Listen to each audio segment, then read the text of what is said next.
Дедушка жил в маленькой уютной квартире. Он любил порядок и чистоту. Его любимая кошка, Васька, всегда была рядом.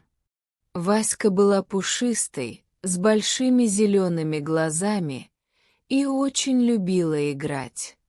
Однажды дедушка купил новый пылесос. Он был блестящий, с длинным шлангом и множеством насадок. Дедушка хотел убрать всю квартиру, но Васька была очень любопытной. Когда дедушка включил пылесос, Васька сначала испугалась. Она подпрыгнула и спряталась за диваном. Но потом Васька решила, что это новый игрушечный монстр. Она начала осторожно подходить и смотреть на шланг. Дедушка смеялся и говорил: «Не бойся, Васька, это просто пылесос». Васька начала играть с пылесосом.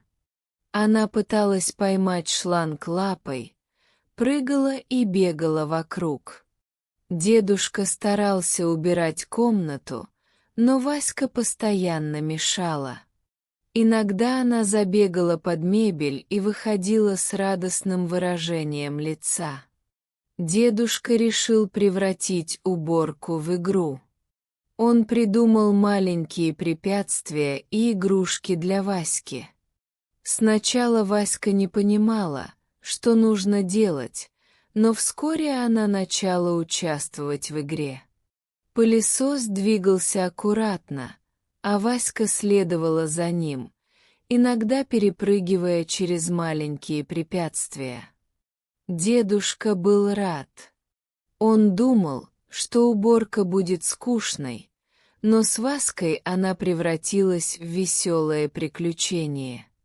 Вечером, когда квартира была чистой, Васька села рядом с дедушкой. Она была усталая, но счастливая. Дедушка гладил ее и говорил: «Вот так, Васька, мы справились вместе». Пылесос стоял в углу, а Васька иногда еще подходила, чтобы понюхать его. Эта уборка запомнилась им обоим как веселое приключение, полное смеха и радости. С тех пор каждый раз, когда дедушка включал пылесос, Васька начинала внимательно наблюдать. Иногда она играла с шлангом, а иногда просто сидела рядом. Они стали настоящими друзьями. Даже уборка стала приятной и забавной. И дедушка понял, что с кошкой любая, даже самая обычная задача превращается в маленькое чудо. Васька была очень любопытной кошкой. Ей нравилось исследовать каждый уголок квартиры.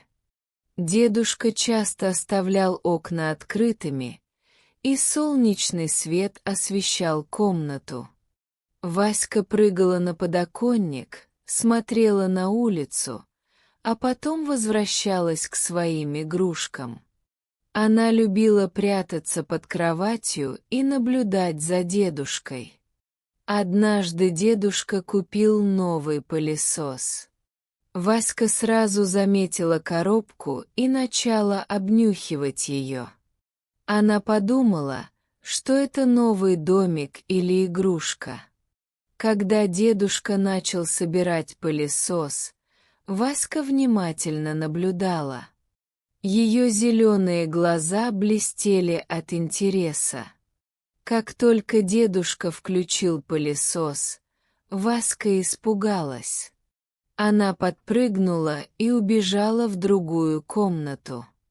Но через несколько минут Васька решила, что пылесос не опасен. Она начала медленно подходить, обнюхивать шланг и осторожно касаться его лапой. Дедушка улыбался и говорил: «Вот так, Васька, все в порядке». Васька стала играть с пылесосом, перепрыгивая через шланг и гоняясь за насадкой. Каждое включение пылесоса стало новым приключением. Васька исследовала каждый угол, проверяла шкафы и пряталась под столом. Дедушка придумал для нее маленькие игры. Он прятал игрушки и поощрял Ваську за смелость. Она ловко находила все спрятанные предметы. Васька поняла, что уборка — это не страшно, а интересно. Она стала настоящим помощником дедушки, иногда даже тихо сидела рядом и наблюдала за движением пылесоса. Дедушка был счастлив. Он понял, что Васька делает его дни радостными и веселыми. Вечером они вместе отдыхали на диване. Васька обнимала дедушку лапками, мурлыкала и закрывала глаза. Дедушка гладил ее, думая о том, как маленькая кошка может сделать каждый день особенным. Пылесос стоял в углу, но теперь он был частью их приключений, а не только домашней работы. С этого дня Васька стала главным исследователем квартиры. Каждый уголок, каждая коробка и каждый предмет становились для нее новым приключением. Дедушка и Васька жили счастливо, делая даже простые задачи веселыми и увлекательными. Их дружба стала крепкой, а квартира — местом для радости и игр.